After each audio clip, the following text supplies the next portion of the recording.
Big Footy Blues. Big Footy Blues. Big Footy Blues. Turn the Big Footy Blues.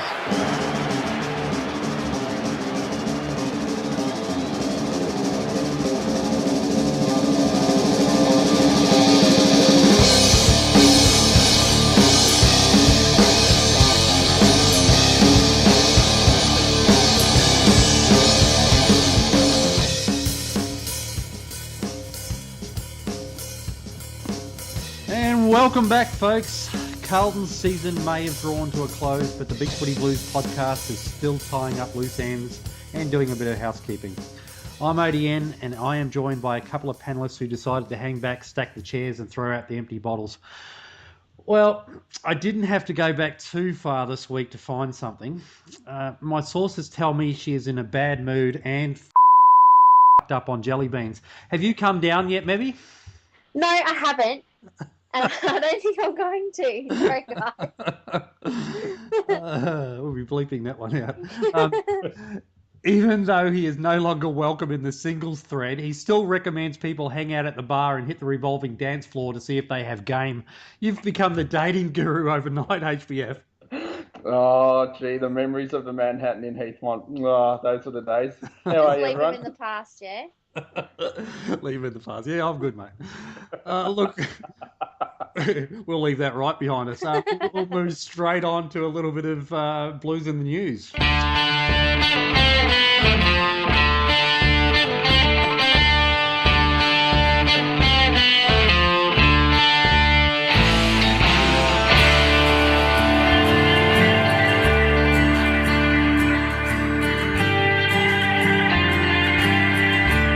Blues News. This week, we've delisted 4 players. It's always a very sad time of year. Gone, McInnes, Tomei, Keisha, and Reynolds. Any particular misgivings about those delistings, or pretty much expected? Oh, look, not for me. I wouldn't have thought. I mean, it's always hard when you only get someone for 1 year like Reynolds was. But that's the industry. So no, I think all those 4 are pretty much right on. Maybe. I know it's a business, but it's still, I still get a little bit sad every time it happens. And I'm very sad for McInnes. We all know how great he was to watch before he did his knee. And I'm just a bit sad that he never got back there with us. Reynolds, I don't think was really given that much of a chance, but I mean, he never set the world on fire at VFL, but he wasn't terrible either. I guess maybe others just jumped ahead of him in the queue, but apart from that, there's not too much you can say about it, really, is there? No. Yeah. I liked Reynolds from what I saw at VFL level. I thought he did some nice things. I thought, maybe we could have given him another 12-month contract, but obviously that's not the case. So look. Yeah, let's see what happens later on if there's more delistings or whatever. But yeah, those 4 fair enough, I suppose. Yeah, nothing too shocking there, but I think we all acknowledge that McInnes is he's had a run of bad luck, and it's very unfortunate for him. Meanwhile, we have 2-year contracts being signed by Nicky Graham. And drum roll, Levi Casbolt. That came out of the blue, given all the speculation about Levi of late. I'd love to know how much he's getting paid to see, because people were throwing around numbers like $500,000 a year, which I think is insane. But then MS3 came out and said that it wasn't close to that. So I'd love to know what deal he actually ended up on. Obviously, I'm super happy that they've both re-signed. I can't wait to see Graham develop a little bit more. And if Levi can kick some goals next year, we'll be on to a winner. I mean, yeah, look, he's certainly shown some improvement in that area. Levi with his kicking on goal. It's still shaky at best, I suppose. But yeah, look, maybe another summer with, to work on that action. We might get a 25 to 30 goal centre half forward maybe next year, and then maybe pushing up maybe towards 40 the year after. And look, super happy that Graham's, re-signed as well. He was probably one of the one of the success stories in the latter half of the year with his form and a couple of really good games against North Melbourne and Freo. Wrapped that he's committed to the club for 2 more years, and hopefully we'll see him play a bit more AFL footy next year and not get his 35 touches in the VFL. Yeah, for sure. I'm just glad to see that the beard is still going to be at Carlton for another couple of years. It's a cult hero on its own. Bloody good beard. Oh, it's a great beard. What a man. Look, I mean, if the Bulldogs were offering 500, I heard earlier in the year that I think Casbolt said he loves the club. He may have even been a Carlton supporter before he. He was a mad Carlton supporter. Yeah, there you go. I mean, why would you? I mean, so it surprised me that he might even consider leaving if he got a reasonable offer, and it's quite conceivable that if the Bulldogs were offering 500,000, I could see Levi staying at Carlton for 350. No problem at all. Just for because he's wearing the navy blue. But the thing is, it's the manager's job to throw these crazy figures out there and try and get him as much money as possible. So the manager could very well have gone to Bulldogs and said, he is interested, how much will you give him, just to try and drive his price up a bit. I mean, if the manager doesn't do that, then he's not very good at it. Yeah. So you always throw out your ambit claims and negotiate and go from there. But so it could have just been absolutely nothing, a storm in a teacup, and Levi was always going to stay, and it was all the movers and shakers around him that were making all the noise. Yeah, and our supporter base fell for it, hook, line and sinker, as per usual. Don't we always? Yeah, he was gone. It's those Facebook rumours, man. They get us every time. Yeah, he was gone, and he's not much good anyway, and that's what happens when someone plays. He'll never amount to anything. He's too old to learn how to kick better, but now that he's re-signed, shit is good. Yeah, he'll be in everybody's starting 22, don't you worry about that. Meanwhile, we've still got a little bit of speculation around a few other players. Jared Waite is one where people swear he's already gone to North Melbourne, but there was a bit of speculation around today that I didn't hear the story, but HBF, you were mentioning it. Yeah, I just saw a post. I think it was in the rumour thread that somebody had posted that he met with. I think it was Stephen Trigg. I could be wrong, but I think it was Stephen Trigg. Not at the club, but across the road at some cafe. So, following on from him meeting with Malthouse yesterday, I believe. Look, maybe we're having one last ditch effort to try and get him to stay. We've discussed this on the podcast previously, but I think if we offer him a 1-year deal with the second year, if he plays enough games, it triggers a second year. I think that's probably the best deal that he could hope for, and I think that protects the club from not having to give him a second year if he can't get his body right or he's out suspended. So, look, I think he should stay. I mean, son of a legend, so I think he should stay. Whether he does that or not, yeah, I'm not sure. Yeah. Meanwhile, we still don't know what's happening with Jeff Garlett, and apparently, according to his manager, Mitch Robinson has been told that he won't be at the club next year no matter what. We're seeking to trade him, and if we don't trade him, then he'll become a delisted free agent. So that's a little bit surprising. Right, because I find that very strange that they would announce that no matter what he's gone, because doesn't that mean that, I mean, wouldn't that be shooting ourselves in the foot? Absolutely. Like we don't want him at all. So even if you don't want to trade for him, don't worry. Just hang out until bargain basement sale and just pick him up for free. Why would we do that? Well, I don't know. I don't think we would. If that is what has gone down, it's certainly not Carlton that's actually announcing that to anyone. The managers, or Mitch and his manager, obviously shocked, got upset, and decided, well, here's our way of putting it out here early, so all clubs can have a look at us,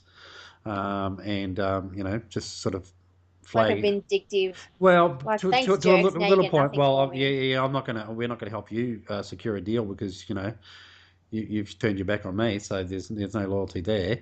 But it's sort of also saying to 17 other clubs, I'll go anywhere. He's putting it out there early so that they got plenty of time to sort out their lists and whether they can use him and, work out a deal rather than have to wait until the trade period comes up and maybe not have a lot of room to move.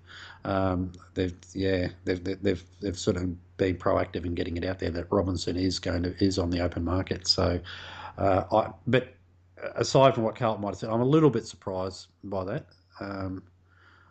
We certainly, there's been some indiscretions, and we know Carlton have turned the corner, I guess, culture and attitude-wise, in the later part of the year. But we're not talking Fev territory here, are we, with Robinson? So No, not even close. So yeah, it's a little bit sad. Meanwhile, there's a few names that have come up that we may be interested in. So some of the names being bandied around. Sean Higgins has probably been mentioned the strongest. It seems everybody thinks it's the lay down misère that he's going to be at Carlton next year, all the journos. We're supposedly into Christian Jacksh. I like that. There's a lot of enthusiasm in that. Well, that's the best I could do with that name. It's Jacksh. Kenny Callender would have had a field day with that one. Who's that? He's a Sydney race caller that's got a lisp. So yeah.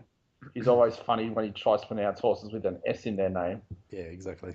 Oh wow, that's obscure. No, wide world of sports fans would know with the old 12th man. Anyway. I don't know what you guys are talking about. Anyway, back to Jack. Yeah, so we're supposedly into him. He's a GWS tall. We're into all of those GWS talls, and Tom Mitchell, who's been dropped from the Sydney Swans side for their first up final. We've been linked to Mitchell for a while, but I don't know that Carlton's the number one suitor. But they all sound feasible. Look, according to us, we're the number one suitor for everybody. Like according to Carlton supporters. Yeah, well, I think with Mitchell, I think that makes sense. We need to beef up our midfield. We need to beef up our contested ball mid. So why not go after him? And Sydney need to get some salary cap relief after signing, Franklin and Tippett. So, reading on the maid board, a lot of Sydney posters saying, "Oh, look, he's contracted until 2016," but what they don't seem to understand is that they actually have to get some players out to give themselves some salary cap relief. Otherwise, they're screwed. So, look, if we can organise a deal with Sydney to get Mitchell at the club, I'd be wrapped with that. Less confident on Jack, of course. I think every club in Melbourne is pretty keen to get him. So you can pretty much choose from whoever he wants to play down here. Higgins. Oh, look, he's not going to cost us much. He's a good user of the footy, and I think one of Mebby's friends will be pretty happy if he's wearing navy blue next year. So, happy with those three. But it's all speculation until October or something, until the trade period comes through. What else are we going to do but speculate at this time of year, HBF? That's very true. That's very true. One last item. Bryce Gibbs has made the All-Australian squad of 40, so here's hoping he can get into the 22. That would be just reward for an awesome season. He definitely deserves it. Yep. Should win our best and fairest by a fair margin, I would have thought. A country mile. You would think so. Okay, I think we'll move on, and it's time for the weekend wake.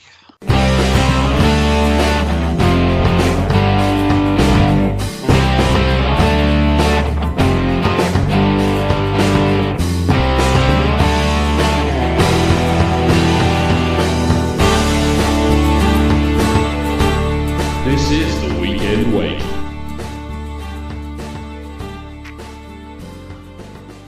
So, on Saturday afternoon at the MCG, Carlton 14-6-90 drew with Essendon 13-12-90. I don't even like saying those scores. I feel there's nothing. I feel flat just saying it. Goals, Carlton, Watson 4, Yaron 2, Menzel 2, singles to Armfield, Bell, Waite, Lucas, McLean and Wood. Best for Carlton, Judd, Watson, McLean, Doherty, Gibbs, Yaron. Mark Murphy was a late withdrawal from the side, but Carlton still came out firing, got out to a 5-goal lead at quarter time before Essendon came back with an 8-goal-1 second quarter and led by 5 goals themselves during the third quarter. And then Carlton came storming back and ended up missing a couple of opportunities in the dying moments to secure the win. Strange old game. What were your thoughts? Oh, look, it was as you say, ODN, it was an amazing game of footy. I mean, almost going to just go back and sort of repeat what you've just said, but that first quarter we really jumped out of the blocks well. We it's one of the best quarters of football I think we played for the year, and Essendon just looked really. I don't know whether they thought they just wanted to just turn up and they thought they'd get the 4 points, or whether they were thinking about the first week of finals. I'm not really sure, but and then it was like the two teams changed jumpers at quarter time. All the momentum was with Essendon in that second quarter, and then probably halfway through the third, and it really looked like it was just going to be another 10, 12 goal toweling that we were going to get. But at least, to our credit, we dug in and we fought back in that third quarter. I think it was 7 points. 7 points the margin at 3-quarter time. Yeah. And then it was just a real arm wrestle in that last quarter. Both teams had chances to win it, but I think the way the game was played, I think a draw was actually a fitting result. I'm not sure either team deserved to win it, but nor do I think that either team, deserved to lose it either. So, it's a surreal feeling after a draw. You're just sort of standing at the ground, not really sure what to do, and being the last game of the season for us probably just made it just that little bit worse. So, but look, just on an individual performance, Matthew Watson, what a game. He kicked 4, including one from the boundary line. What a ripper! Which was an absolute gem. Yeah. So, I'm hoping that'll give him some real confidence in the preseason. Malthouse came out and said after the game that he's probably, he self-doubts himself more than, anyone. So hopefully that'll give him a bit of a shot in the arm and give him some confidence going into next year. I'd like to see how he goes as a permanent forward. Yeah. I think he's shown enough at VFL to see that he can actually play forward. Judd and McLean were very good as well. An amazing way to finish off the season. Yeah, for sure. Look, Watson was, I think, a little bit unfairly maligned after the match for not for going for a mark and not punching the ball through for a behind that would have put Carlton in front. Yeah. And I think I mentioned at the time, how did these guys couldn't possibly all know how much time was left, and I think Malthouse confirmed that in his post-match interview where he said, we couldn't get out to everybody to tell them how much time was left, and a lot of the guys sort of looked and went, 27-minute mark. We've got a few minutes left, and you don't want to take the chance of fisting through for a behind and having Essendon kick out long and strong down the guts, and getting us on the rebound for a goal. So you do want to secure it in that in your forward pocket if you can't get the goal, and try to work around for that goal. So I don't blame them at all. I think that's just a little bit of emotional in the end, because we know how much time is left. We see the countdown clock, and it is. You don't want that sort of criticism overshadowing what was, probably Matthew Watson's best game for Carlton. But I mean, good on him for actually, trying to take the mark anyway. Yes, he could have punched it, but I mean, good on him for at least getting to the front position, at least taking that on to actually try and mark it. So, look.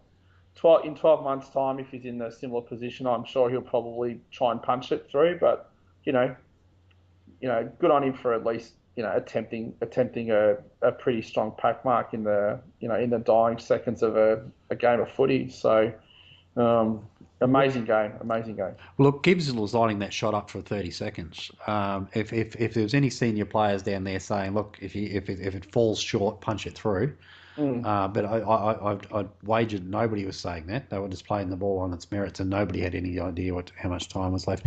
I just want to make mention also of Chris Aaron had a beautiful running goal down the middle where he did a 1-2 and just burned off his opponent. Yep. He drilled a real low shot into bounce of the goal square and went through. And man, I just love it when he kicks those goals. Yeah. And he's just got that confidence to, give off the ball, run around as an opponent and get it back and just burn them off. Turn the afterburners on and burn them off. And it's the most exciting thing going on around Carlton at the moment when Yaron's fully fit and in that sort of mood. What was great with that is where I sit at the MCG. It's actually behind the goals at the punt road end. So Yaron was actually coming towards us, and it looked good. And it looked great as he was coming towards us. And as soon as he kicked it, it wasn't going anywhere other than straight through the middle. So yeah, I agree with you, Odie. And there's not too many better sights in AFL footy at the moment than Yaron backing himself and just beating essentially everyone at AFL level, and backing himself and then kicking goals. It's fantastic. Yeah, maybe you didn't go this week, but you've caught the tail end of the game. How's your heart holding out? I saw the last minute, 30 seconds. Oh my God. I was like, because I was at a hotel getting ready, and I couldn't stop. Like, I was glued to the TV, but I couldn't sit still at the same time. So I was like just jumping on the spot, up and down. And then we didn't win. I was really upset about it. But, I mean, I didn't have the whole context of the game to understand how we got to that point. Draws are so boring. Like, I remember a few years ago we drew with Essendon. I don't remember what year it was, but it just leaves you just feeling empty. Like, you can't celebrate. You can't be sad. What's the point? But I guess, I mean, the one good thing to take out of it was that Essendon didn't win. Yep. So whatever. And I was super excited because I was reading your everyone's votes for the player of the week, and I was so happy to see my boys Rowe and Doc in there. Well done, fellas. Yeah, look, Sam Rowe had an amazing game. I must admit, at the ground, I probably didn't notice Doherty as much as others, but certainly noticed Rowe. He had an amazing game, and he should have the most improved player at the club at the best and fairest night, essentially locked down, I would have thought. I don't think anyone's made a bigger improvement than him in the last 12 months. No, I think you're right. Yeah, definitely. A lot of people eating their words. Yeah, he was all but gone, and and the whole season he stood up and performed a new role. So, yeah, good on him. Okay, we might leave it right there, and I think it's time for a little bit of Boardwalk.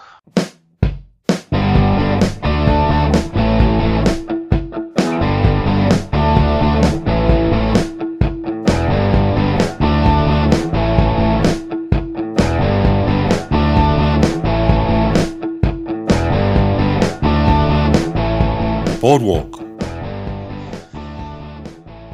So this week on the Big Footy Blues board, we asked our posters to tell us their top 5 Carlton performances for the year. So just give a little bit of rundown from 5th to 1st as to what the board thought were our best performances. And not surprisingly, given the year we've had, we've won 7 games, we've drawn 1, lost 14, but a few of the games in there are actually losses. So, which is a little bit sad to say, but so the 5th one was the round 19 game versus Fremantle, where we lost by 5 points. Freo kicked the last goal of the game, and it was another one of those brave losses, I guess, and we were in a bit of a rich vein of form, but we were still losing those close games against the top teams. But yeah, no, I guess I can't argue with that. That was a pretty good game, as bitterly disappointed as we were with the end result. 4th was the second Geelong clash in round 21. It was a 6-point loss. Geelong kicked the last 2 goals of the game. One of them was a controversial free to Christensen, was it? Yeah. And which the umpires came out and said shouldn't have been paid. And we're kind of used to those sort of decisions really killing us in the last couple of minutes of play. And again, there's another one where we were absolutely ropeable after the final. We're proud of the boys and the effort, but we're just frustrated that we can't get the 4 points. Number 3 was the round 12 clash against Geelong. It was a 5-point loss. Geelong kicked 2 goals in the dying couple of minutes. Selwood kicked the go-ahead goal for Geelong, and in the last minute of play, there was a free kick to Menzel, not paid, not far out from the Carlton goal. And again, after the game, they came out and said that should have been a free kick to Menzel. So, I mean, this is really frustrating. Just relaying this back, but this is who people think. We're still recognising what a good performance and unexpected performances they were by Carlton. The second was the West Coast Eagles round 6 game. It was a 3-point win to Carlton. Carlton kicked the last 5 goals of the game. Buckley kicked the goal to tie it up. Menzel kicked the goal for the win. And what an unlikely win that was. And that might even make it for my favourite feeling of the year. That was an awesome feling after that. That was my favourite. Yeah, well, given that was a fantastic goal by Buckley, and then Menzel taking it upon himself to kick that goal, and that's just when our youth really stood up that night, and we saw the future.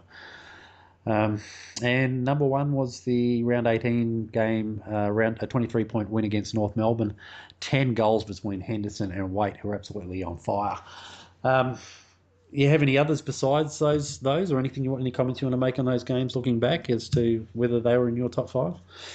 Look, I think I must admit I didn't vote in that thread, but look, I think all of that sounds about right to me. I would have had North Melbourne as the best win for the year. I think they had everything to play for, and our season was over, and to beat them sort of reasonably comfortably in the end was a pretty good result for us. And as you just said, Odie, and 10 goals between Henderson and Waite was a mighty effort. So yeah, that would certainly get my vote as performance of the year. It's that Waite mark in defence, and then a couple of kicks later, running into an open goal, running 350. Kicking a goal just a matter of 30 seconds later.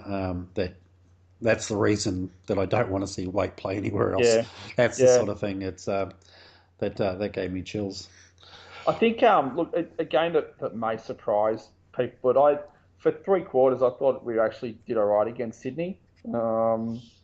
I'm not sure whether we get into the top 5, but I know we were beaten by a lot. But I thought, aside from that third quarter where they just completely blew us away, I thought we weren't terrible for 3 quarters against them. So yeah, I think what going through that demonstrates is that we're clearly a better team than only winning 7 games for the year.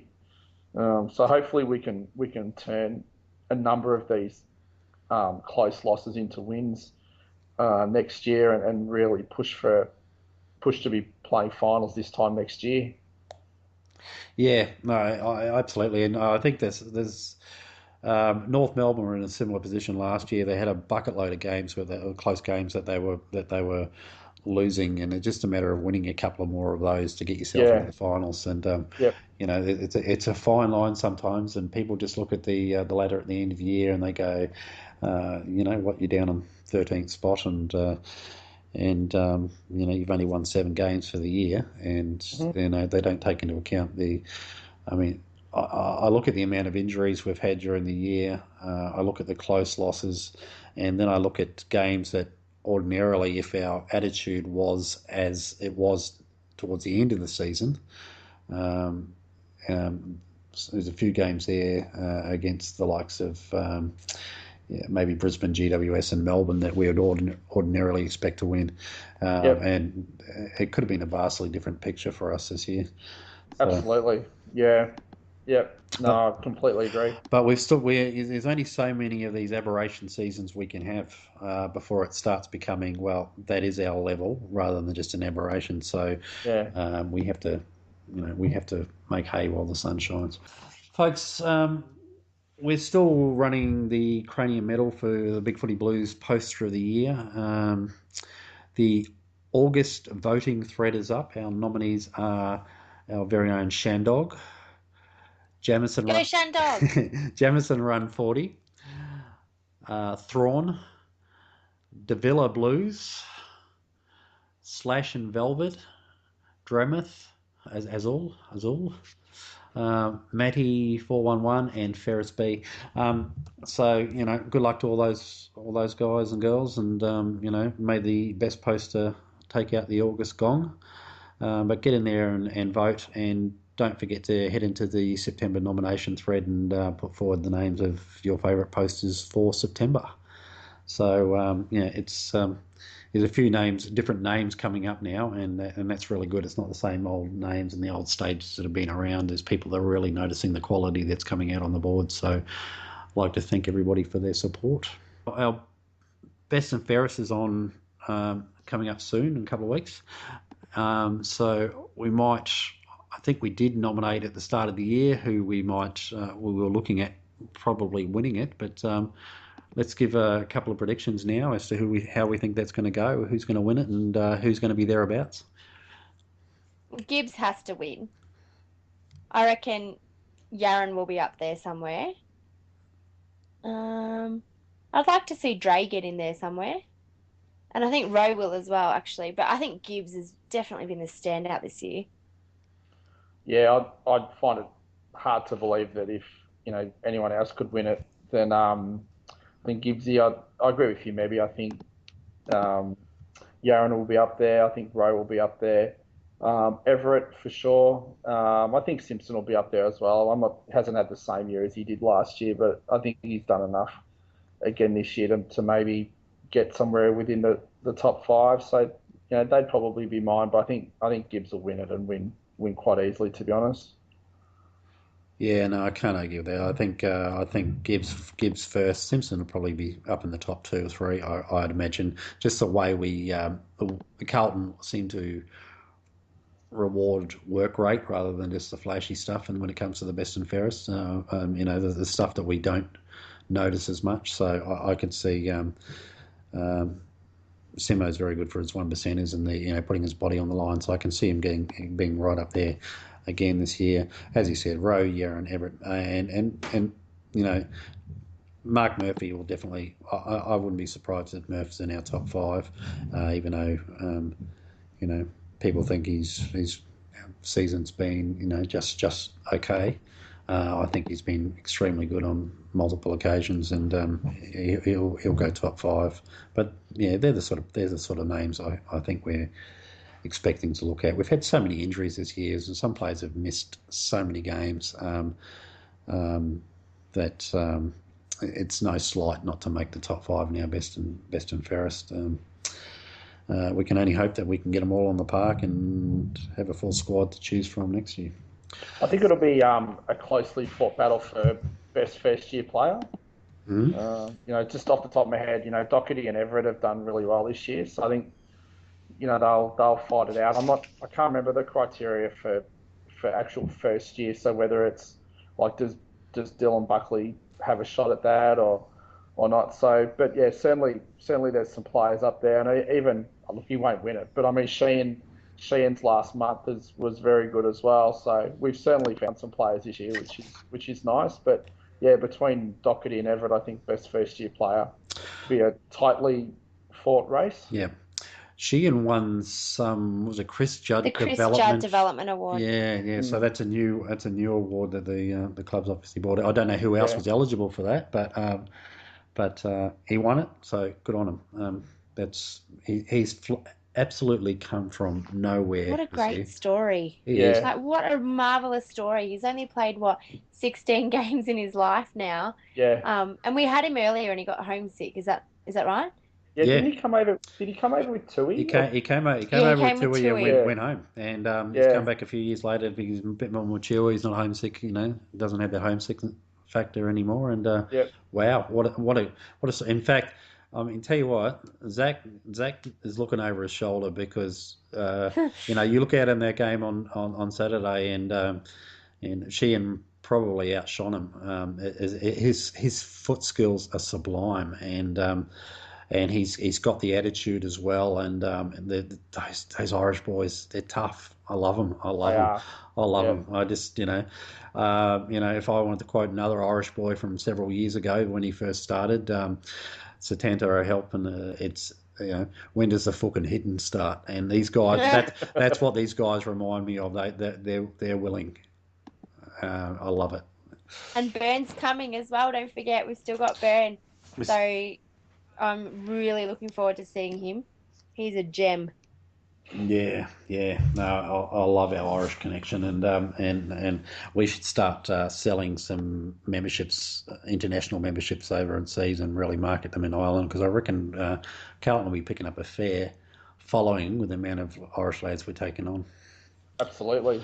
Yeah. Yeah, that's a memo to the membership department. All right, folks. I don't know when we're going to talk again. It's going to be a few weeks. It's a little bit sad as things wind down, I think.